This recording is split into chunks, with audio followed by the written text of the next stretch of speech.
guys, pero nakikita natin na may mga swerteng dadating din sa inyo and may magandang pagbabago din. Kasi for some of you naman, hindi naman kayo nag-iisa, may mga taong handang tumulong sa inyo in case na magkaroon kayo ng mga problema, mga kapiksi. Yung iba na merong kinalaman sa networking, yung kanilang pinagkakakitaan. Let's say for example, baka nasa social media ka, baka nasa online platform ka, nasa online shopping ka,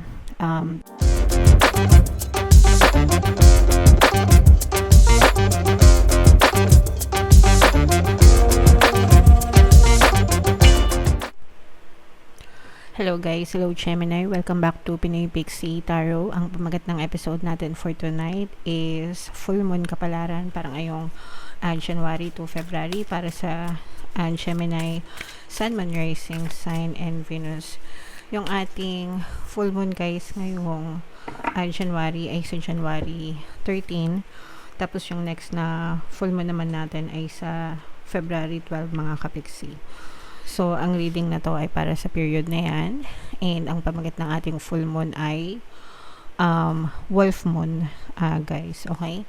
So, unahin natin tong deck na to, mga kapiksi. Ito yung ating moon message para sa inyo, guys. The answers you need are coming. Okay? So, yung mga sagot, no?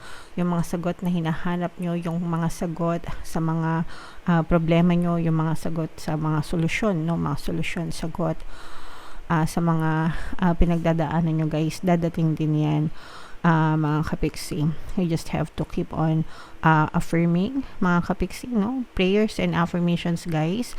Sabi nga ni Florence Scovel-Sheen, your words are your magic wand, no? So yung ating mga pananalita, no? Yung mga affirmations natin, yung mga prayers natin, yan ang magic wand natin, yan ang sandata natin, mga kapiksi, sa buhay natin guys. Excuse me. So make sure na yung mga salitang binibitawan nyo sa inyong pamumuhay is something na magbe-benefit ka, something na magdudulot ng maganda sa buhay nyo, mga kapiksi. Okay? Attune to the moon guys, have an important conversation but stay calm. Kung meron kayong kailangan kausapin, mga kapiksi, whether sa relationship yan, sa trabaho, or just anybody from your quantum bubble, make sure na yung conversation palagi is kalmado, no? Yung daloy ng pakikipag-usap nyo palaging kalmado para magkaroon ng solusyon, no? Yung mga bagay-bagay na ina-address nyo sa buhay. Okay? Additional meanings for this card, guys.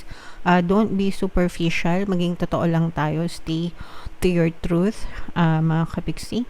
Someone is flirting with you. Have you noticed? No? So, para sa mga single natin, mga kapiksi, kung napapansin nyo na may nag-flirt sa inyo, okay lang yan. As long as available kayo and available din sila. Pero kapag taken na, no? Tigil-tigilan na yung pag-flirt, guys. Kailangan magkaroon din kayo ng sarili nyong boundaries, okay? You need to laugh off this situation and just move on. May mga sitwasyon sa buhay natin na dapat hindi na natin masyadong sineseryoso, mga kapiksi, tinatawanan lang and kusa na lang siyang mawawala sa landas natin, guys, okay?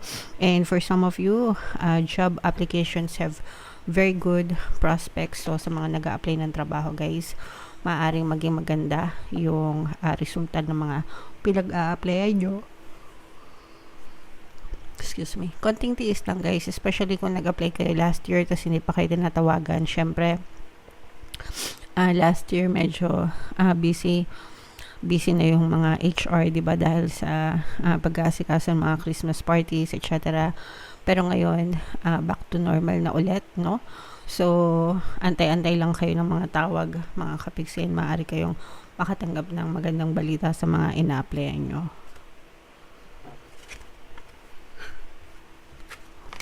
Right, so, comment down below, Gemini, if feeling nyo nakaresonate kayo dyan. Tingnan natin yung ganap sa inyo, guys, ngayong full moon season. Shuffle natin to, mga kapiksi. Habang sinashuffle ko to, panoorin nyo muna yung video natin regarding sa ating paano mag-manifest ng abundance video course. Pixie, sawa ka na ba sa mga struggles at hirap sa buhay mo? Masipag ka ba at masikap sa buhay ngunit hindi ka pa rin umaasenso? Ilang beses ka na bang nag-attempt mag-negosyo at mag-invest pero palagi ka pa rin nalulugi? Sa pagkakataon na ito ay maaaring may subconscious beliefs ka na nagiging balakid sa iyong pag-unlad at pagyaman. Introducing, paano mag-manifest ng abundance video course. Dito ay matututunan mo ma-overcome ang mga balakid mo para tuluyan ka ng umunlad, umasenso, sumagana, maging matagumpay, successful at maswerte sa iyong kabuhayan, pera, trabaho, negosyo sa labi at kaperahan ng bonggang-bongga. Dali, mag-send na ng email sa pinoypixie@gmail.com at simulan na ang iyong pagyaman ngayon. Alright, so sa lahat ng gusto mag-avail ng course guys, yung promo natin ngayong January, New Year's promo guys, magbibigay tayo ng 10% discount sa lahat ng gusto mag-avail ng course guys. Kaya mag-avail na kayo. And meron din tayong bagong course, paano mawala ang third party at magkaroon ng harmonious na relationship mga kapiksi para mawala yung mga kabit ng mga jowa nyo. 10% discount din yan until January 31 guys. Kaya mag-avail na kayo mga kapiksi. Okay, so this is both negative and positive mga kapiksi. Unahin muna natin yung sa negative guys. Medyo mag-ipon ng pera mga kapiksi. Kasi maaaring may pagsubok na dumating sa inyo guys. And maaaring, yung iba guys parang feeling ko baka palayasin kayo or something. So medyo mag-ipon ng pera guys. It's either palayasin kayo sa bahay nyo, palayasin kayo sa tinitiran nyo, palayasin kayo sa trabaho nyo mga kapiksi. Pero maaari kayo magkaroon ng conflict with another person guys, and maaari kayong pag-initan, no? Especially sa trabaho guys, minsan ganon, di ba? Parang fino-force yung termination, pinagre-resign na lang bigla, ganyan. Baka masangkot kayo sa mga hindi kaaya-ayang bagay sa trabaho nyo. Kaya make sure na sa trabaho, no, palagi mag-ingat. Make sure na palaging tama yung ginagawa mga kapiksi, and makisama ng maayos sa mga katrabaho, sa mga boss, ganyan. Lalo na kung wala naman kayong choice kundi pumasok dun sa trabaho na yun dahil wala kayong ibang pinagkakakitaan. Kasi yung iba sa inyo parang may ipit, no? And baka may ipit kayo sa isang gulo, sa isang sitwasyon, tapos wala kayong choice, and baka mapalayas kayo or masibak, ganyan. So make sure na pag-ingatan nyo yung mga trabaho nyo, mahalin nyo mga kapiksi, and mag-ipon as much as you can. Yung iba baka hindi kayo ma-regular, baka hindi ma-absorb, no? So mag-ipon ng mga sinasahod habang kumikita pa para in case na mawalan kayo ng trabaho or matanggal kayo, meron kayong madudukot mga kapiksi. Okay, so yun yung nakikita natin guys. Pero nakikita natin na may mga swerteng dadating din sa inyo, and may magandang pagbabago din. Kasi for some of you naman, hindi naman kayo nag-iisa. May mga taong handang tumulong sa inyo in case na magkaroon kayo ng mga problema mga kapiksi. Yung iba na merong kinalaman sa networking, yung kanilang pinagkakakitaan. Let's say for example, baka nasa social media ka, baka nasa online platform ka, nasa online shopping ka, nasa I don't know, anything na may kinalaman sa maraming tao mga kapiksi.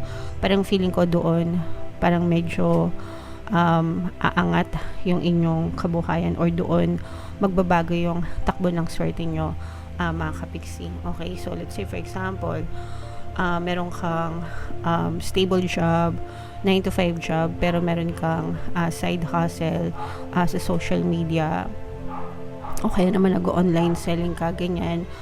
Parang mas malaki pa yung iba sa inyo, parang mas malaki pa yung kikitain dun sa side hustle nyo kaysa dun sa day job nyo mga kapiksi. So ipagtuloy-tuloy nyo lang yan guys, i-push nyo lang, kasi magagandang pagbabago yung dala-dala niyan sa inyo, and talagang saswertehin kayo ng bonggang-bongga. Syempre guys, alagaan, no? Be consistent, alagaan mga kapiksi.